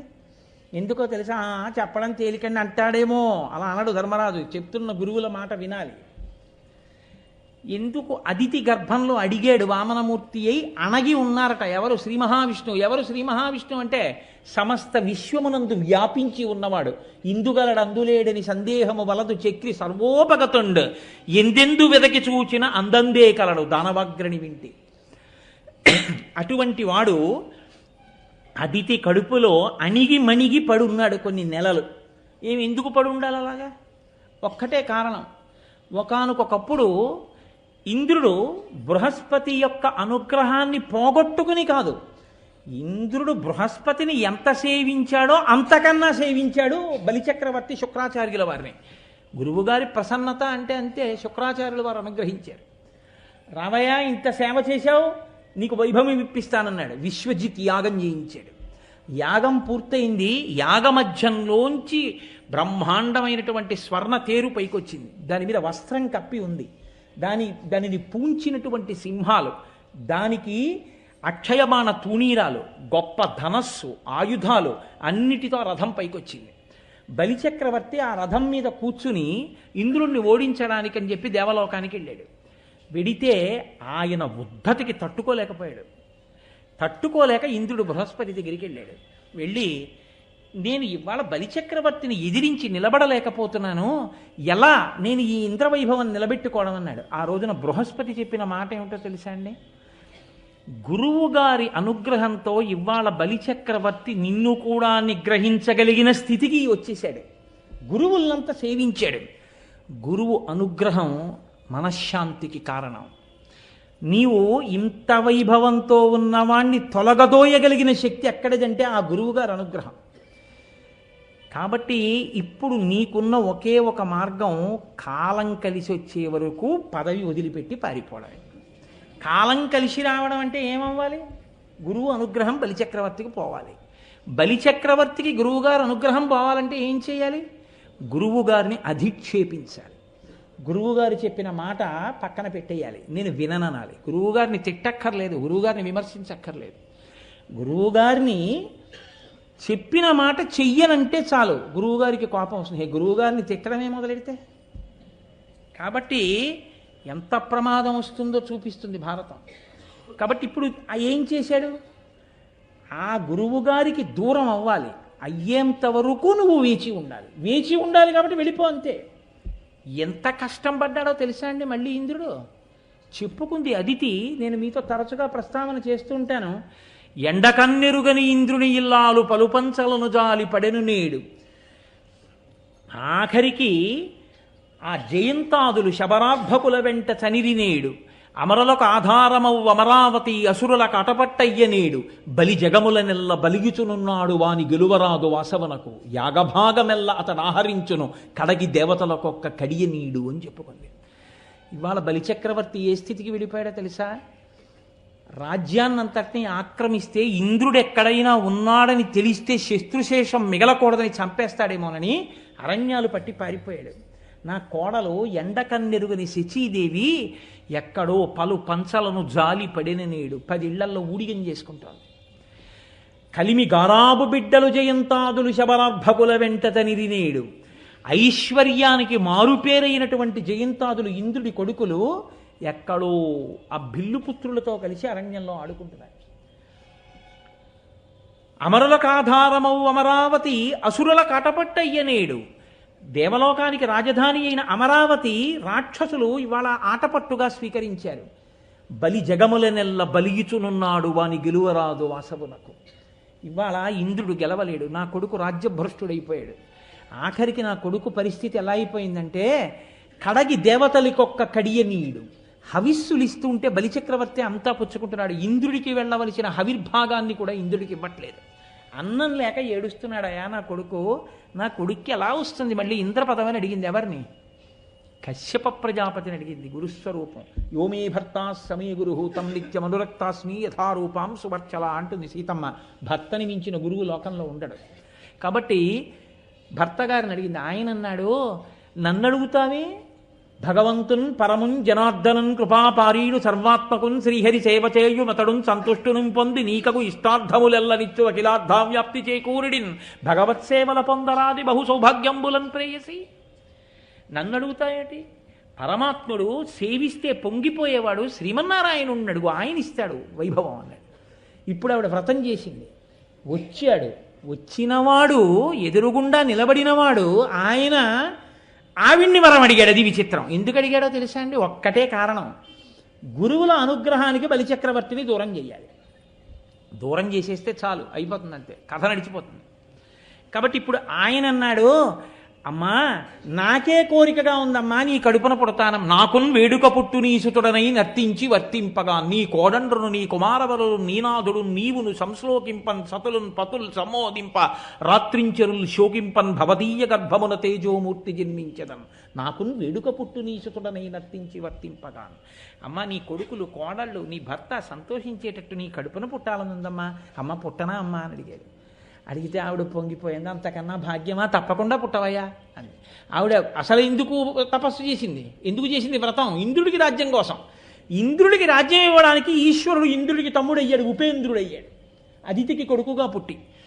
ఇప్పుడు ఆయన శ్రావణ ద్వాదశి నాడు శ్రోణనభిజిత్ సంజ్ఞాత లగ్నంబునన్ భువనాధీశుడు పుట్టె వామనగతిన్ పుణ్యవ్రతోపేతకున్ దివిజాధీశ్వరు మాతకున్ పరమపాతివ్రత్య విఖ్యాతకున్. శ్రావణ ద్వాదశి నాడు వామనమూర్తి అయి పుట్టారు. చిన్న పిల్లవాడు వెళ్ళనే వెళ్ళాడు బలిచక్రవర్తి చేస్తున్నటువంటి యజ్ఞవాటం దగ్గరికి. కొందరితో చర్చించును, కొందరితో జటలు చెప్పు గోష్ఠించేయున్, కొందరితో తర్కించును, కొందరితో ముచ్చటాడు, కొందరు నవ్వున్. వాళ్ళతో వేదం గురించి మాట్లాడుతున్నాడు. మీ గురువుగారు ఎవరంటున్నాడు, మీరు స్వరం తప్పు చెప్పారంటున్నాడు, ఈ పన్నం ఎక్కడదంటున్నాడు. వాళ్ళందరూ తెల్లబోతున్నారు, ఈ పిల్లాడేమిటి, ఈ తేజస్సు ఏమిటి, ఇంతున్నాడు, ఈ వామనమూర్తి ఏమిటి, ఎక్కడి నుంచి వచ్చాడు, ఇప్పుడే ఉపనయనం చేసుకున్న వాళ్ళే ఉన్నాడు, అబ్బో అబ్బో ఎంత అందంగా ఉన్నాడు, శంభుండో హరుడో పయోజభవుడో చండాంశుడో వహ్నియో దంభాకారత వచ్చకాక ధరణి ధాత్రీసురుండెవ్వడి శంభోద్యోతనుడి పయోజభవుడంచున్ విస్మయభ్రాంతులై సంభాషించిరి బ్రహ్మచారికని తత్సభ్యుల్ రహస్యంబునన్. ఎవర్రావి ఈ పిల్లాడు, పరమశివుడు వచ్చాడా, అగ్నిహోత్రుడు వచ్చాడా? వాళ్ళు తెల్లబోయారు. వెళ్ళనే వెళ్ళాడు బలిచక్రవర్తి దగ్గరికి. వెళ్ళి ఏమీ తెలియని వాళ్ళ, ఏమి కావాలో అడగవయ్యా ఇచ్చేస్తానన్నాడు. గొడుగో జన్నిదమో కమండలయో నాకు ముంజియో దండమో బడుగేనెక్కడ కరుల్ వామాక్షుల శ్వంబులెక్కడ నిత్యోచిత కర్మమెక్కడ మలాకాంక్షితంబైన 3 అడుగుల మేర ఎత్రోబకిచ్చుటదే బ్రహ్మాండంబు నా పాలికిన్. నాకెందుకయ్యా అవిస్తానంటావు, నాకు అవన్నీ అక్కర్లా, 3 అడుగుల నేల ఇచ్చాలు. అది కూడా ఎలా 3 అనలేదు, 1-2 అడుగుల మేర ఇమ్ము సొమ్ము మేరయల్లా కోర్కెతీర బ్రహ్మ కూకటి ముట్టేద దానకుతుక సంద్ర దానవేంద్ర అన్నాడు. 1-2 అడుగులు ఇమ్మన్నాడు. 2 అంటే 1 భూమి, 1 పైన ఆకాశం కొలిచేస్తా, 3వ అడుగు ఎక్కడ పెట్టనని అడుగుతా, ముందే చెప్పాడు. 1-2 అడుగుల మేర ఇమ్ము సొమ్ము మేరయొల్లా కోర్కెతీర బ్రహ్మ కూకటి ముట్టేదా బ్రహ్మాండం అంతా ఇచ్చేసినట్టే ఇచ్చానను అన్నాడు. పొంగిపోయాడు. రమ్మా మానవ కొత్తమ చెమ్మా నీ వంచితంబు లేదనకిత్తున్ రమ్మ తెమ్మా నీ పాదమ్ములు కడిగెదనే సుమ్మా అంటూ బంగారు పాత్ర తీసుకొచ్చి వింధ్యావళి నీళ్లు పోస్తుంటే కాళ్ళు కడిగి ఇచ్చేయడానికి సిద్ధపడ్డాడు. గబగబా పరిగెత్తుకొచ్చాడు శుక్రాచార్యుల వారు. ఊరే చాలా కాలానికి దేవలోకం గెలిచి ఇంద్రుడిని గెలిచావురా, వచ్చినవాడు ఎవరో తెలుసా? శ్రీ మహావిష్ణువు. ఇచ్చేస్తానంటున్నావు, పిచ్చాడా? ఇచ్చిన తర్వాత కొలుస్తాడు. 2 అడుగుల్లో అన్నీ కొలిచి 3వ అడుగు ఎక్కడెట్టనని నీ నెత్తి మీద పెడతాడు. నా మాట విను, ఇవ్వనను వారిజక్షులందు వైవాహికములందు ప్రాణవిత్తమాన భంగమందు జిగిత గోకులాగ్ర జన్మరక్షణమందు పలికి బొంకవచ్చు పాపంబు లేదు అనుహ అన్నాడు. ఏం పర్వాలేదని కొన్ని సందర్భాలు చెప్పి అవన్నీ ఇప్పుడు పాటించకూడదండోయ్, ఆ యుగంలో నీతి. కాబట్టి ఏం పర్వాలేదు, అబద్ధం చెప్పి అన్నాను కానండి నేను ఇవ్వనానండి అని అంటే పత్రికలు వక్రీకరించాయి అన్నట్టుగాని అన్నాడు. అంటే ఆయన అన్నాడు, అన్నన్నా ఎంత మాట అండి, ఒకసారి ఇస్తానన్నానంతే, ప్రాణమే పోనివ్వండి, నాకు భయం లేదు. అయినా గురువుగారు నేను మాట అంటాను, ఇవ్వద్దంటారేంటి? ఆదిన్ శ్రీసతి కొప్పుపై తనువుపై అంశోత్తరీయంబుపై ఆ పాదాబ్జంబులపై కపోలతటిపై పాలిండ్లపై నూత్న మర్యాదం చెందు కరంబు క్రిందగుట ఆపైనా కరంబుంట మేల్ కాదే రాజ్యము గిజ్జమున్ చటతమే కాయంబు నాపాయమే అన్నాడు. లక్ష్మీదేవి తల మీద, కొంగు మీద, పాదాల మీద ఆవిడ ఒళ్ళంతా తడిమి ఆవిడ పొంగిపోయేటట్టు ఉండగలిగినటువంటి ప్రీతితో సత్కారమును పొందగలిగిన చెయ్య, లోకములను రక్షించగలిగిన ఇందరికీ కోరికలను తీర్చే చెయ్యి, కందువకు మంచి బంగారు చెయ్యి అంటారు అన్నమాచార్యుల వారు. ఆ చెయ్యి కింద, నా చెయ్యి పైన, ఇన్నాళ్ళకి అందరికీ ఇచ్చేవాడు కింద పెట్టాడు, నేను ఆయనకి ఇచ్చేవాడిని అయ్యాను. ఇవ్వద్దంటారేమిటి? రాజ్యమే పోనివ్వండి, నా శరీరమే పోనివ్వండి, ఇచ్చేస్తా అన్నాడు. ఓహో, ఇందుకోసమా యాగం చేయించి నీకు రాజ్యం ఇప్పించింది, అట్లాగే నీ రాజ్యము నశించిపోవుగాక. ఏమైంది? ఇందుకోసం కదండి వచ్చాడు, అంతే. ధారపోసేశాడంతే. విప్రాయ ప్రకట వ్రతాయ భవతే విష్ణుస్వరూపాయతే తత్ప్రామాణ్య విధే త్రిపాదస్య ధరణిం దాస్యామి అంచున్ క్రియా క్షిప్రుండై ధనుజేశ్వరుండు వడుగుంచేసాచి పూజించి బ్రహ్మప్రీతం అని ధారబోసి భువనం ఆశ్చర్యమం పొందగాను. ఆ నీళ్లు ధారబోశాడు. ఇంతంతై వటుడు ఇంతై మరియుతాని ఇంతయ్య భోవీధిపై అంతై తోయిదమండలగ్రమన కల్లంతై ప్రభారాశిపై అంతై చంద్రునకంతయ్య ధ్రువునిపై అంతై మహర్వాటిపై అంతై సత్యపథోన్నతుండగుతు బ్రహ్మాండాంత సంవర్ధి. అన్ని లోకాలు కొలిచేశాడు. మూడో అడుగు ఎక్కడ పెట్టనన్నాడు. సునృతంబు కాని నుడువదు నా జింహ బొంకజాల నాకు బొంకు లేదు, నీ తృతీయ పదము నిజము నా శిరమున నెలవు చేసి పెట్టు మహితాత్మ అన్నాడు. నా మాట వమ్ముపోవడానికి వీల్లేదు, నా తల మీద పెట్టు మూడో కాలు అన్నాడు. అయిపోయింది.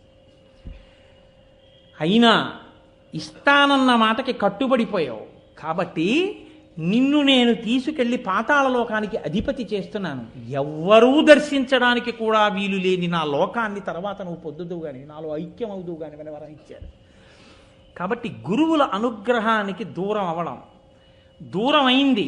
బలిచక్రవర్తి దెబ్బతిన్నాడా లేదా? అంతకాలం ఓర్చాడా లేదా ఇంద్రుడు? అప్పుడు ఆ రాజ్యాన్నంతటినీ ఇంద్రుడిని పిలిచి ధారపోశాడు. ఉపేంద్రుడిగా, ఇంద్రుడికి తమ్ముడిగా అన్నగారికి రాజ్యం ఇచ్చాడు. ఏమయ్యా, అంతటి విష్ణువే, ఇన్నింటిని కొలవగలిగిన వాడే, అంతటి లక్ష్మీనాథుడే ఆ బలిచక్రవర్తిని గురువుల యొక్క అనుగ్రహానికి దూరం చేస్తే తప్ప కార్యము సాధించడం తేలిక కాదని ప్రహ్లాదుడికి మాట ఇచ్చాను. ఆ వంశంలో పుట్టిన వాళ్ళని నిగ్రహించకూడదు కాబట్టి చెయ్యి చాపడం వినా మార్గం లేదని అంతటి వాడు ఇంతటి వాడై వామనమూర్తి అయి అదితి కడుపులో పడుకుని ఓ చిన్న పిల్లవాడిగా పైకొచ్చి ఉపనయనం చేయించుకుని చెయ్యి చాపి దానం అడిగాడే. అంతకన్నా గొప్పవాడివా? అంతకన్నా కష్టం వచ్చిందా నీకు? ఏమి శ్రీ మహావిష్ణువు కన్నా పెద్ద కష్టమా అనేది? అంతే. ధర్మరాజు విచలితుడైపోయాడు. ఏమి మాట చెప్పావయ్యా ధౌమ్య, నిజమే నా కష్టం, ఏ పాటి కష్టం? అంతే ఉత్సాహం వచ్చింది. ఓర్చుకున్నవాడు పొందాడు. రాదండి పూనిక డాక్టర్ గారు, అది ధౌమ్యుడంటే. కాబట్టి నిషదాద్రియంద నిమిషపతి ప్రచ్ఛన్న సంచరణమున వర్తించుటయును అదితి గర్భంబున అవతారమై వామనాకారమున హరి అడగుటయును జనని ఊరు ప్రదేశంబున అతి నిగూఢంబుగా ఔర్వుండు దాగుటయును. ఎక్కడ తీసుకొచ్చి చూపించాడో అది మాట్లాడడం అంటే. అందుకునన్నాడు మహానుభావుడు ఆ రోజున అంగారపర్ణుడు, మీకు ఒక పురోహితుడు ఉండాలయా, పురోహితుడు లేకపోవడం మీకు లోటు అన్నాడు. ఈ ధౌమ్యుడు లేకపోతే ధర్మరాజు గారు ఏమైపోననిపిస్తుంది నాకు. అది మాట్లాడడం అంటే. అందుకని పురోహితుడై మహానుభావుడు గట్టి ఎక్కించాడు, ఆ ఉత్సాహాన్ని నింపాడు. మళ్ళీ వాక్ అంత గొప్పదండి సనాతన ధర్మంలో. ఆ వాక్కు, ఆ ప్రబోధం కదా మనని ధర్మపథం వైపుకి నడిపించి మన జీవితాల్ని సుసంపన్నం చేస్తాయి. కాబట్టి జనని ఊరు ప్రదేశంబున అతి నిగూఢంబుగా ఔర్వుండు దాగుటయును. కృతవీర్యుడు అని పూర్వకాలంలో ఒక రాజుగారు, ఆయన కార్తవీర్యార్జునుడి తండ్రి. ఆ కృతవీర్యుడి దగ్గర భృగువంశీయులైనటువంటి బ్రాహ్మణులందరూ కూడా యాజకత్వం చేశారు. ఆ యాజకత్వం చేసినప్పుడు కృతవీర్యుడు చాలా విశేషంగా భూరిదానాలు చేశాడు బ్రాహ్మణులకి. వాళ్ళందరూ చాలా సంపన్నులయ్యారు, చాలా ఐశ్వర్యంతో ఉన్నారు. కొంతకాలానికి కృతవీర్యుడు మరణించాడు. ఆ వంశంలో వచ్చినటువంటి రాజులు కొంతమంది దరిద్రులయ్యారు, వాళ్ళకి డబ్బు లేదు. వాళ్ళు పూర్వం మా వంశంలో కృతవీర్యుడు దానం చేసినప్పుడు దానాలు పట్టిన బ్రాహ్మణుల దగ్గర చాలా డబ్బు ఉంది, ఆ డబ్బంతా ఇచ్చేయమన్నారు. కొంతమంది బ్రాహ్మణులు తిరిగి ఇచ్చేశారు, కొంతమంది భూమిలో పాతి దాచేశారు, కొంతమంది ఇవ్వకుండా డబ్బట్టుకుని అరణ్యాలకు పారిపోతే ఈ కృతవీర్యుడి వంశంలో వచ్చిన రాజులు బ్రాహ్మణుల్ని వెతికి వెతికి వేటాడి చంపేయమన్నారు. అంటే ఆ వంశంలో పుట్టిన వాళ్ళు ఉద్ధతితో బయలుదేరి గర్భంలో పిండాలతో ఉన్నటువంటి గర్భిణీ స్త్రీలను కూడా విడిచిపెట్టకుండా కనపడ్డ భృగువంశీయులందరినీ మట్టుపెట్టారు. ఒక తల్లి తన కడుపులో ఉన్నటువంటి పిండం జారిపోకుండా కాపాడుకుని ఆ పిండాన్ని తన తొడలోకి తీసుకొచ్చి కాపాడింది. అలా ఎన్నేళ్ళున్నాడో తెలుసా అండి ఆ పిల్లాడు? 100 సంవత్సరములు ఉన్నాడు తొడలో. ఆమె తొడలో దాచుకుంది తన శక్తి చేత. ఆ పిల్లవాడు తొడలోనే ఉండి వేదాభ్యాసం చేశాడు. వేదాభ్యాసం చేస్తే చివరికి అరణ్యంలో ఎవడో కనిపెట్టాడు, ఆవిడ తొడలో గర్భం ఉంది, గర్భంలో ఓ పిల్లవాడు పెరుగుతున్నాడని. ఆవిడ్ని చంపేయండి అన్నారు. వాళ్ళు దగ్గరికి వచ్చి కత్తి తీసి ఆవిడ కంఠాన్ని దునమబోతున్నారు. అప్పుడు ఊరు ప్రదేశంలోంచి బయటికి వచ్చాడు కాబట్టి ఔర్వుడు అంటారు ఆయన.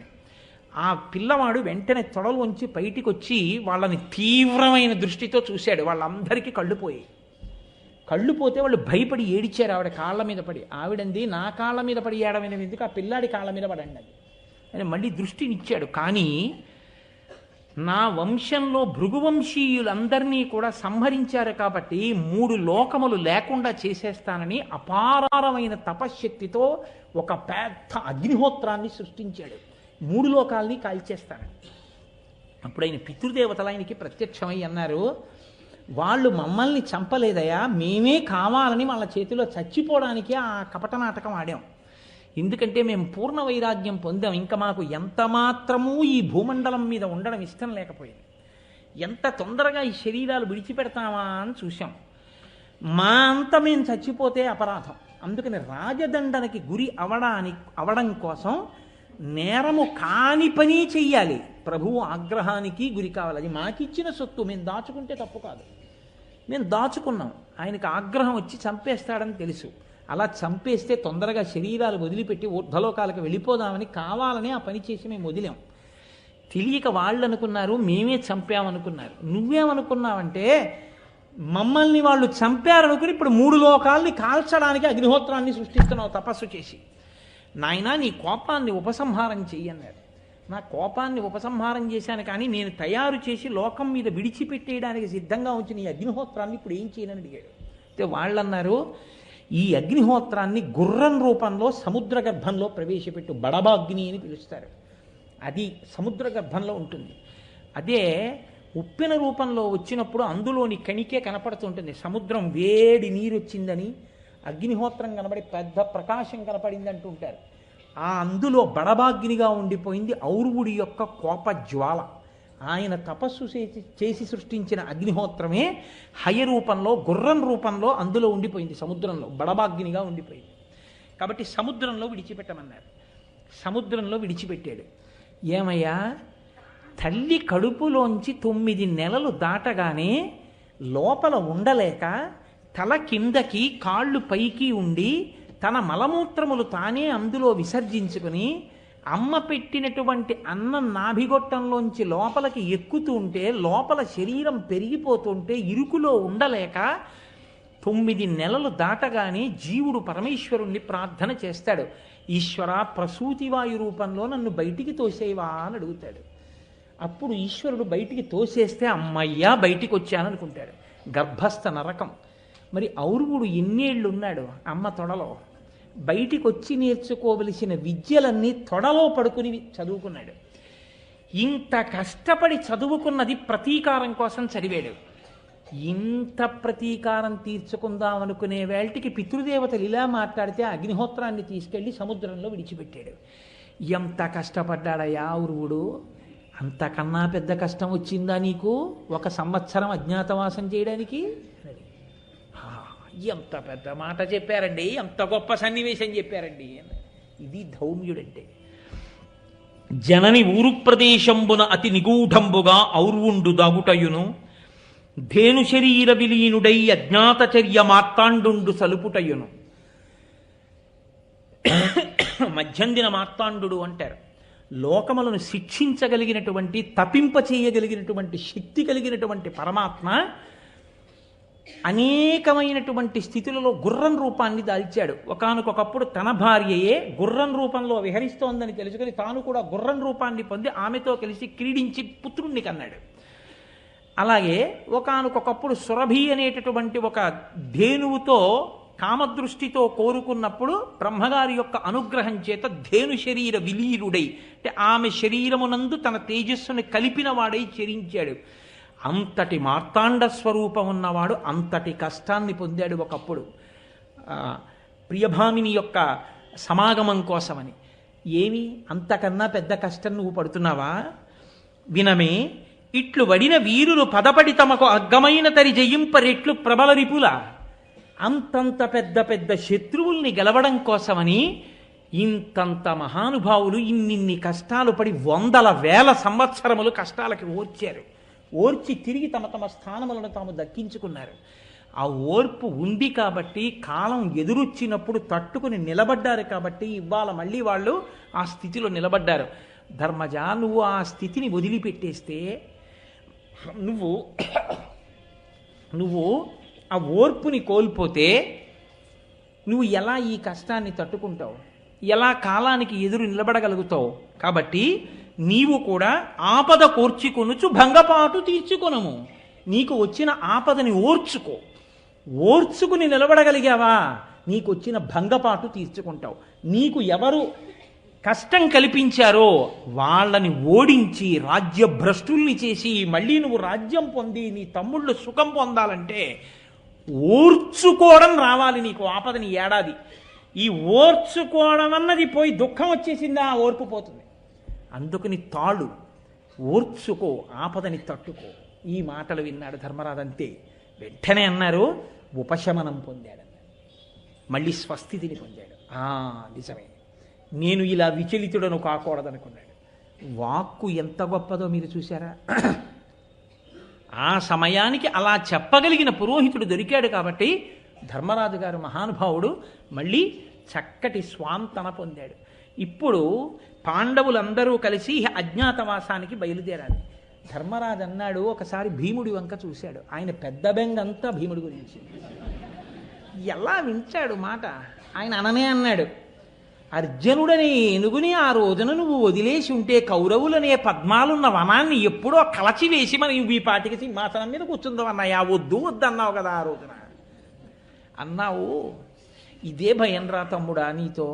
ఎప్పుడు గభాలన బయటపడిపోతావో, ఎప్పుడు కోప్పడిపోతావో, ఎవరిని ఆ భుజాదండంతో మర్దించేస్తావో భయం అని మనసులో అనుకుని, ఇంతంత గొప్ప గొప్ప స్వరూపాలున్న భీమ, అర్జున, నకుల, సహదేవులు, ఈ ద్రౌపదీదేవి ఎలా అజ్ఞాతవాసం చేయడం ఎలా మనకి కుదురుతుంది? అసలు మన రూపాలే ఇంత గొప్ప జుటితో ఉంటాయి కదా, వీటిని ఎలా దాచడం? ఏ మేకప్ వేస్తే దాగుతుందా కాంతి? అగ్నిహోత్రాన్ని ఏ బట్ట చుట్టి దాస్తారు? వెనకటికి ఎవరో వెర్రాడు, కొబ్బరి బొండాలు ఎవరో రాత్రులు ఎత్తుకుపోతున్నారని మడిబట్ట కట్టేట. అలాగా అగ్నిహోత్రానికి బట్ట కట్టి అగ్నిహోత్రం కనపడకుండా ఆపగలరా మీరు? అలా ఉంటుంది. కనుక ఎలాగ ఇప్పుడు వీళ్ళందరూ అజ్ఞాతవాసంలో పైకి దొరకకుండా మసిలేట్టు చూడడం. అర్జునుడు అన్నాడు, ధర్మదేవత నీదు సత్కర్మమునకు మెచ్చి ఎంతయు ప్రీతిమై ఇచ్చినట్టి వరము కలుగంగా మనమేమి వర్తనమున ఎచటనున్నను ఒరుల నిరుగనగునే ఒరులకు నిరుగనగునే. అన్నయ్య ఎందుకు బెంగ పెట్టుకుంటావు? ధర్మదేవత నీకు వరం ఇచ్చింది కదన్నయ్య. అజ్ఞాతవాస కాలంలో మీకు ఏ ఇబ్బంది రాదు, మిమ్మల్ని ఎవరు గుర్తించలేరు అని చెప్పింది కదా. కాబట్టి అన్నయ్య బెంగ పెట్టుకోక, మనల్ని ఎవరు గుర్తించరు, మనం అజ్ఞాతవాసం పూర్తి చేస్తామన్నాడు. ఎక్కడది ధర్మదేవత వరం? ఇది అరణ్య పర్వంలో జరిగింది. ఒకానొకప్పుడు పాండురాజు గారు నలుగురు తమ్ముళ్లతో కూర్చుంటే ఓ బ్రాహ్మణుడు పరిగెత్తుకొచ్చి ఆయన అన్నాడు, నేను నా అరణిని తీసుకెళ్లి చెట్టు కొమ్మకి తగిలించుకున్నాను. ఒక లేడీ అటుగా పరిగెడుతూ వచ్చి చెట్టును గుద్దుకుంది. ఆ అరణి జారి దాని కొమ్ముకి పడింది. ఆ కొమ్ముకి తగిలిన అరణితో లేడీ పారిపోయింది. ఆ అరణి లేకపోతే నా నిత్యకర్మానుష్ఠానం నడవదు. కాబట్టి ధర్మజ వెళ్ళి నాకు ఆ అరణిని తెచ్చిపెట్టా, లేడీని పట్టి అన్నాడు. అరణి అంటే మీరు చూసి ఉంటారు, ఆ వెంకటేశ్వర వైభవోత్సవాల్లో మొదటి రోజున ఆరణి మంధనము అని లౌకికాగ్నితో వెలిగించకూడదు యజ్ఞంలో అగ్నిహోత్రాన్ని. అందుకని ఆ కొయ్యతో చేయబడినటువంటి దాంట్లో కొద్దిగా పదార్థాన్ని ఉంచి తిప్పితే ఆ వేడికి పైకి, ఆ ఘర్షణకి నిప్పు పైకి వస్తుంది. అలా మధించేటటువంటి ప్రక్రియకి ఉపయోగపడే సాధనాన్ని అరణి అంటారు. అది ప్రతిరోజు అగ్నిహోత్రం చేసే అలవాటు ఉన్నటువంటి బ్రాహ్మణులకు ఉపయోగపడేటటువంటి సాధనం. అది లేకపోతే నిత్యాగ్నిహోత్రం నడపడం కష్టం. కాబట్టి ఆ అరణిని తెచ్చిపెట్టమన్నాడు. మీరు జాగ్రత్తగా గమనించాలి. 5 పరిగెత్తారు అన్నారు. ఒక లేడీకి 5 పరిగెత్తాలండి? అందులో అర్జునుడు చాలడా? కాదు. ఎందుకు 5 పరిగెత్తారంటే, ఒక బ్రాహ్మణుడికి వచ్చిన కష్టాన్ని, ఒక వేదం చదువుకున్న వాడికి వచ్చిన కష్టాన్ని, వాడి నిత్యకర్మానుష్ఠానికి వచ్చిన వైక్లభ్యాన్ని తొలగించడంలో పాండవులకి ఉన్నటువంటి నిష్ఠ అటువంటి. కాబట్టి ఇప్పుడు 5 పరిగెత్తారు. 5 లేడీ మీద బాణాలు వేశారు. చిత్రం ఏమిటంటే, దొరికి ఆ లేడీ దొరకకుండా తప్పించుకుని అరణ్యంలో పారిపోతూనే ఉంది. ఆఖరికి పాండవులు లేడీని వెతుకుతూ అరణ్య మధ్యంలోకి వెళ్ళిపోయారు. ఓ మర్రి చెట్టు కింద కూర్చున్నారు. విశేషమైన దాహం వేసింది. ధర్మరాజు గారు అన్నాడు నకులుణ్ణి పిలిచి, నకులుణ్ణి పంపడానికి ఒక రహస్యం కూడా ఉంది. ఓ అక్కర్లేని ప్రస్తావన ఒకటి తీసుకొచ్చాడు నకులుడప్పుడు. అందుకని ఆయన్ని పంపడం కోసమని అన్నాడు, నీ సోదరులు దాహంగా ఉంది, అందుకని నువ్వు చెట్టు మీదకి ఎక్కి చూసి ఇక్కడెక్కడైనా నీటి కయ్య కనపడితే దాహం తీర్చుకోవడానికి నీళ్లు పట్టరా, నువ్వు తాగి నీళ్లు పట్టరా అన్నాడు. అంటే ఆయన చెట్టెక్కి చూసి దూరంగా కనపడుతోంది అన్నయ్య, నేను వెళ్ళి నీళ్లు తెస్తానని ఆ సరోవరం దగ్గరికి వెళ్ళాడు. వెళ్ళి నీళ్లు తాగుదామని దిగుతుంటే అదృశ్య రూపంలో ఎవరో పలికారు, ఈ సరోవరం నాది, నువ్వు లోపలికి దిగి నీళ్లు తాగడానికి వీల్లేదు, నా ప్రశ్నలకు జవాబు చెప్పి అప్పుడు నీళ్లు తాగాలి. నీ ప్రశ్నలకి నేను జవాబు చెప్పడం ఏమిటని నీళ్లు తాగేశాడు. వెంటనే ప్రాణములు పోయినవాడు ఎలా పడిపోతాడో అలా పడిపోయాడు ఒడ్డున. నకులుడు రాలేదు, సహదేవుడు వెళ్ళాడు, సహదేవుడు రాలేదు, భీముడు వెళ్ళాడు, భీముడు రాలేదు, అర్జునుడు వెళ్ళాడు, నలుగురు పడిపోయారు. ఇప్పుడు కట్టకడపటన ధర్మరాజు గారే వెళ్ళారు. ధర్మరాజు గారే వెళ్ళి ఆయన కూడా నలుగురిని చూసి ఆశ్చర్యపోయారు. యుద్ధం జరగలేదు, ఏ జాడలు లేవు, వాళ్ళ ఒంటి మీద గాయాలు లేవు, సామాన్యులు కారు, కులపర్వతాలు లాంటి వాళ్ళు, వీళ్ళు పడిపోవడం ఏమిటి అని దప్పిక తట్టుకోలేక నీటి కోసం దిగాడు. మళ్ళీ ఇదే మాట వినపడింది, నేను కొంగ రూపంలో ఈ నీటికంతటికి రక్షకుడిగా ఉన్నాను, ఈ సరోవరం నాది, నా ప్రశ్నలకు జవాబు చెప్పి నీళ్లు తాగు అంది. ఆయన అన్నాడు, ఒక పక్షి నా తమ్ముళ్ళని పడగొట్టలేదు, అంత శక్తి లేదు, మీరెవరో దేవతా స్వరూపులు, సరే మీరు అడగండి, నాకు చేతనైతే చెప్తానన్నాడు. అప్పుడే వచ్చే యక్ష ప్రశ్నలు అంటారు. యక్షుడి రూపంలో వచ్చి నిలబడింది ఎదురుగుండా. నిలబడి చాలా ప్రశ్నలు అడిగింది. అవన్నీ అరణ్యపర్వం చెప్పినప్పుడు మీరు విందురు కానీ చాలా చిత్రమైనటువంటివన్నీ ఉంటాయి అందులో. మనం తెలుసుకోవలసినవి, నిత్య జీవితంలో తెలుసుకోవలసినవి ఎన్నో ఉంటాయి. ఇంట్లో దేవతల ఆహారం ఎందుకు తీసుకోరు అని అడిగాడు యక్షుడు. ఇంట్లో కోడి కానీ కుక్క కానీ పెంచి అది గడప దాటి లోపలికి వస్తే ఆహారాన్ని దేవతలు ముట్టరు, ఆ ఇంట దేవతలు నిత్యము ఉపవాసంతోనే ఉంటారు, ఆకలితో ఏడుస్తూ అని చెప్పాడు ధర్మరాజు. నువ్వు చెప్పింది సత్యం అని చెప్పాడు యక్షుడు. ఎన్నిటిని అడిగాడు మహానుభావుడు. రూపముండి గుండెలేనిది ఏదన్నాడు, రాయి అన్నాడు. సూర్యోదయం దేని వల్ల జరుగుతుందన్నాడు, బ్రహ్మము వల్ల అన్నాడు. దేని వల్ల అస్తమిస్తుందన్నాడు, ధర్మము వల్ల అన్నాడు. దేని వలన నడుస్తుంది అన్నాడు, వేద మంత్రముల యొక్క అనుగ్రహం వల్ల నడుస్తూ ఉంటుంది అన్నాడు. ఎవరు ఆయన్ని అనుగమిస్తారు అని అడిగాడు. ఎన్ని ప్రశ్నలు అడిగాడో తెలుసా అండి, ఒకటి కాదు రెండు కాదు, సముద్రం కన్నా లోతైంది ఏదని అడిగాడు. ఆడదాని గుండె అని చెప్పాడు. ఎన్ని ప్రశ్నలో వేశాడు. ఇన్ని ప్రశ్నలకి జవాబులు చెప్పాడు. ఇన్ని ప్రశ్నలకి జవాబులు చెప్పిన తర్వాత సంతోషించి, నేను ప్రసన్నుడనయ్యానయ్యా, నువ్వు చాలా గొప్ప జవాబులు చెప్పావు, నీ నలుగురు తమ్ముళ్ళు పడిపోయారు, ఒకళ్ళని బ్రతికిస్తాను, ఎవరు కావాలో అడిగన్నాడు. నకులుణ్ణి బతికించమని అడిగాడు. అదేమిటి ధర్మరాజా, భీముణ్ణి అడగాలి, అర్జునుణ్ణి అడగాలి, నీ పగ తీరడానికి వాళ్ళు అవసరం, వాళ్ళిద్దరిని వదిలేసి నకులుణ్ణి అడిగామేమిటి అన్నాడు. అంటే ధర్మరాజు గారు అన్నాడు, కుంతీసుతులలో నేను బతికి ఉన్నాను. ధర్మరాజు, భీముడు, అర్జునుడు ముగ్గురు కుంతీదేవి పుత్రులు. పాండురాజ పుత్రుల్లో ఇద్దరు భార్యలకి, కుంతికి మాద్రికి ముగ్గురు ఇద్దరు. ఆ ముగ్గురులో నేను బతికి ఉన్నాను. నా పినతల్లి మాద్రీసుతులలో ఒక్కడు కూడా బ్రతికి లేడు. అందుకే నా పినతల్లి పుత్రులైనటువంటి నకుల సహదేవుల్లో పెద్దవాడు కనుక నకులుడు బతకాలని కోరుకున్నాను. ఏమి ధర్మనిష్టయా, ఈ ప్రశ్న ఎందుకు అడిగానో తెలుసా? ధర్మం తెలియడం వేరు, ధర్మాన్ని అనుష్ఠించడం వేరు. నువ్వు అలా అడుగుతావా, నీ స్వప్రయోజనానికి భీమార్జునులను అడుగుతావో చూద్దామని అడిగాను. షహబాష్, నీ నలుగురు తమ్ముళ్ళని బతికిస్తున్నానన్నాడు. ఇంకొక వరం అడుగు, ఏం కావాలని అడిగాడు. నా బుద్ధి ఎంత కష్టం వచ్చినా ధర్మము నుంచి తప్పిపోకుండా నిలబడేటట్టుగా నన్ను అనుగ్రహించు అన్నాడు. ధర్మరాజా, ఏమి ప్రశ్న అడిగావయ్యా, ఏమి కోరిక కోరావయ్యా, ఎవడు అడుగుతాడయ్యా ఇటువంటి కోరిక? ఇప్పుడు ఒక వరం నిన్ను అడగమనకుండా నేను ఇస్తున్నాను. ఎదర అజ్ఞాతవాసం రాబోతోంది.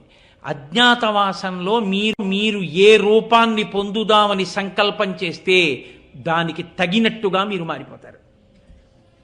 అందుకే భీముడు వంటలవాడు అవుదాం అనుకుంటే ఎదర మీరు విందురు గాని పద్యాలు తిక్కన గారి రచన ఉంటుంది. ఆయన ఏం కొత్తగా కర్రలు గరిట్లు తెచ్చుకోలేదు, వచ్చేసాయి అంతే చేతిలోకి. ధర్మరాజు గారి సన్యాసి వేషం వేద్దామంటే కాషాయ బట్టలు వచ్చాయి అంతే, వాళ్ళు సంకల్పం చేస్తే వచ్చాయి. ఇది చెప్తున్నాడు అర్జునుడు. అన్నయ్య, ధర్మదేవత అనుగ్రహం ఉంది. ఆ రోజున ఆ యక్షుడు, నాయన ఎవరో తెలుసా, నేనే యమధర్మరాజుని, నీ తండ్రిని. నా కొడుకు ఇంత కీర్తి పొందాడే ఈ లోకంలో, నిజంగా అంత కీర్తికి అర్హుడేనా అని పరీక్షించడానికి వచ్చాను. నా కొడుకువి నువ్వని పొంగిపోతున్నానయ్యా అని యమధర్మరాజు గారి స్వరూపం ఏమిటో చెప్తాడండి అరణ్య పర్వంలో.